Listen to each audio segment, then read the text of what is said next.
Saturday morning. It's around 5, it's probably around 5:30. Alright, let's get started.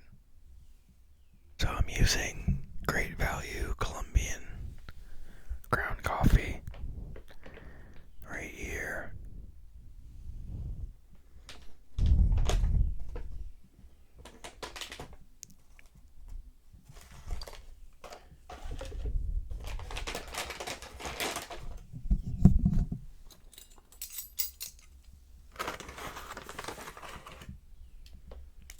One,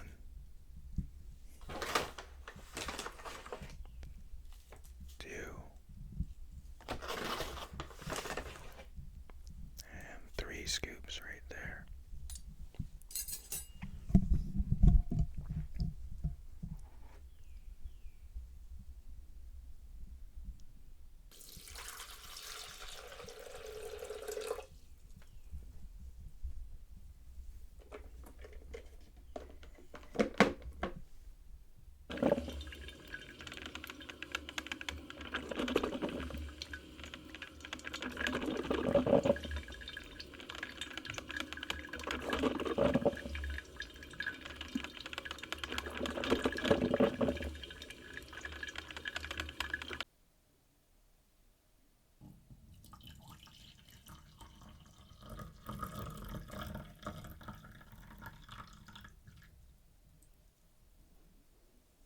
Good morning, everybody. I got some regular Colombian coffee here. It's pretty hot right now. I have no creamer to put in it, so I'm gonna wait, I guess, a little bit before I take a sip. I woke up real early this morning, about 4, it was about 4 or 5. Um, it's just kind of how I've been waking up. Um, I think it's the sun. I do have I forget what the name is right now,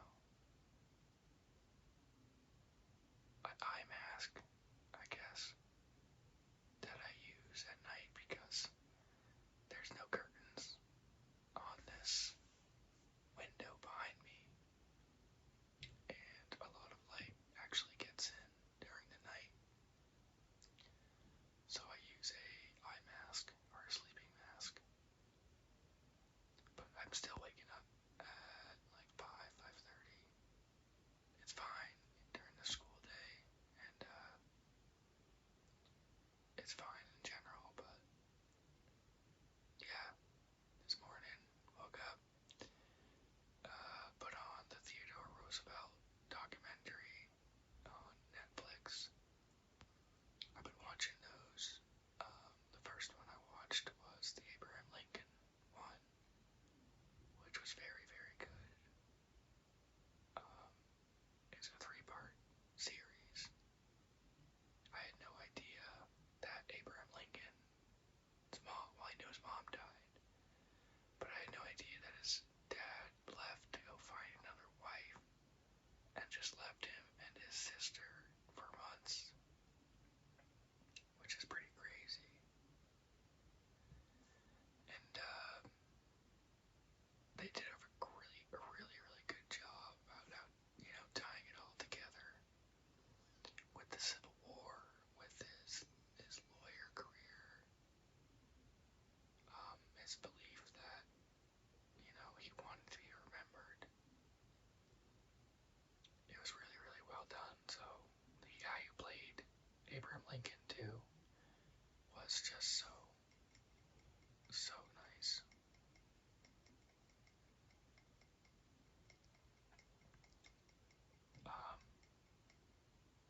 Then I watched the Grant documentary, and that is Ulysses S. Grant, and that one was also very good.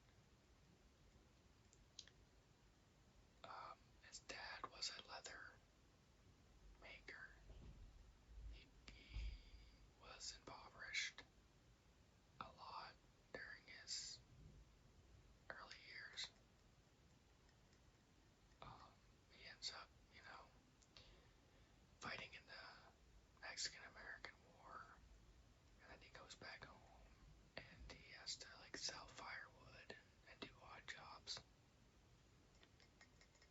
also sold or freed his slave when he was finished making his house. And it was a slave he did not buy. His stepdad gave to him, and they made it very clear that doing that was kind of unheard of, and that it was almost like if you had a house and you were impoverished and you decided just to kind of give it away instead of selling it. That's kind of how they made it seem, which is true. Those things were very, very, you know, they were assets back then. But he freed him, and I think that's when Grant won me over. I said, Grant, you're the man. Um, I also watched the movie Lincoln. If you haven't seen it, it's about the passage of the 13th Amendment. Very good movie. I actually started to cry when they actually passed it. My mother is actually African American. She comes from a African American and an Italian family, but she's African American. I mean, you know how else to say it. Um, she married a white man, and that's how you get me. My sisters look a little bit more mixed,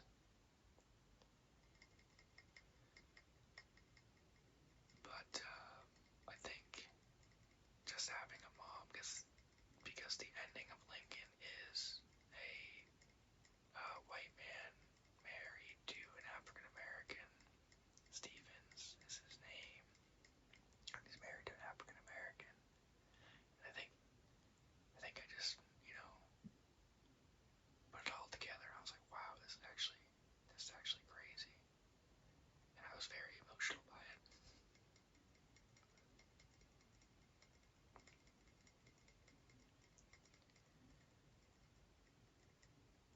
Grant ended up losing all his money in basically a Ponzi scheme.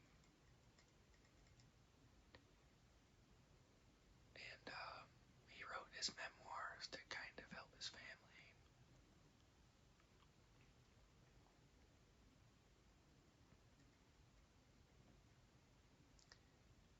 It's a large memoir, it's about 650 pages. I think I might read it one day.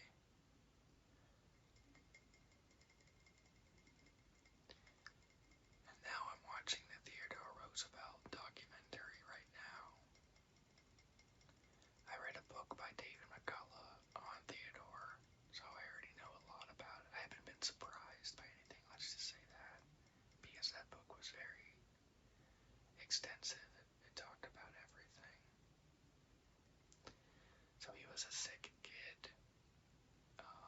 His dad was a very wealthy individual. He ends up, fighting for his life as a kid, but he ends up becoming very strong. And then he goes off to Harvard, and his dad dies.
vice president.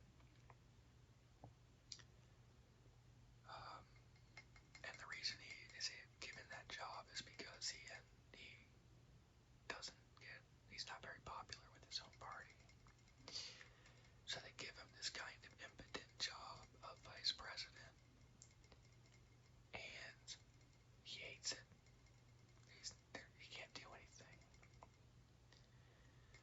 But then in 1901, McKinley gets shot by an anarchist,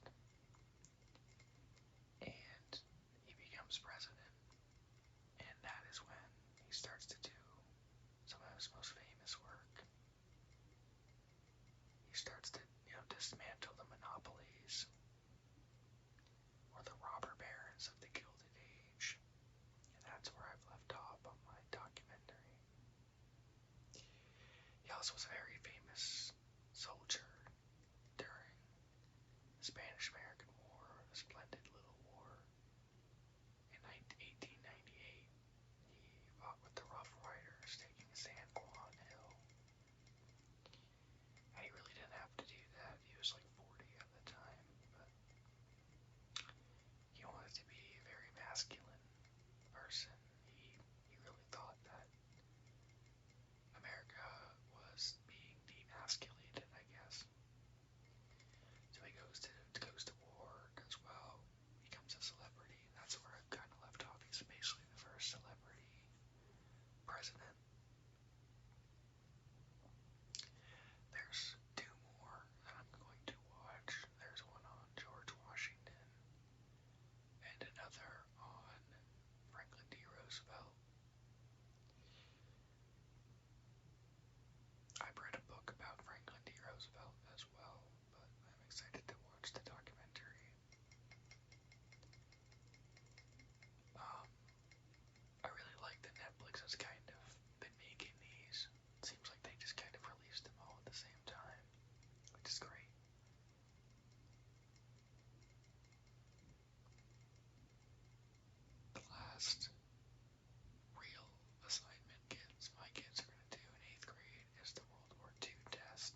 suss out what the other teachers are doing.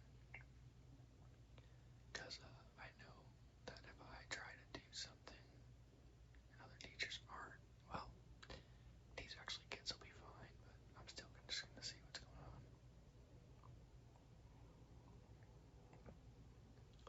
Like I just do a mix of both, show an historical movie that say they can sit where they want, but they have to keep a low volume, things like that, you know.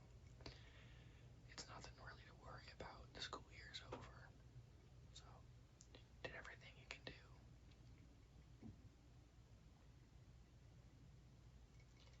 Next year, though, I do want to really build up my curriculum. The only problem is I still don't really know what the heck I'm teaching. And I hope to get that all figured out soon. But I have a feeling I'm not going to know for certain until it's going to be very bad September. I'm going to talk to the vice principal before summer and be like, what do you think I need to do? Because I don't know what the heck I'm teaching. And that's not a good thing.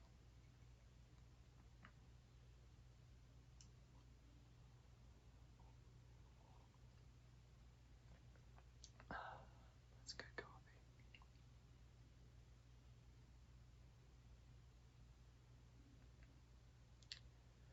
But I think that's going to do it for me. Just going to try to get this leg workout done.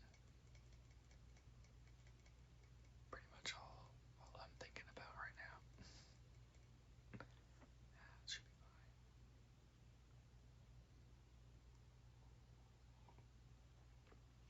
But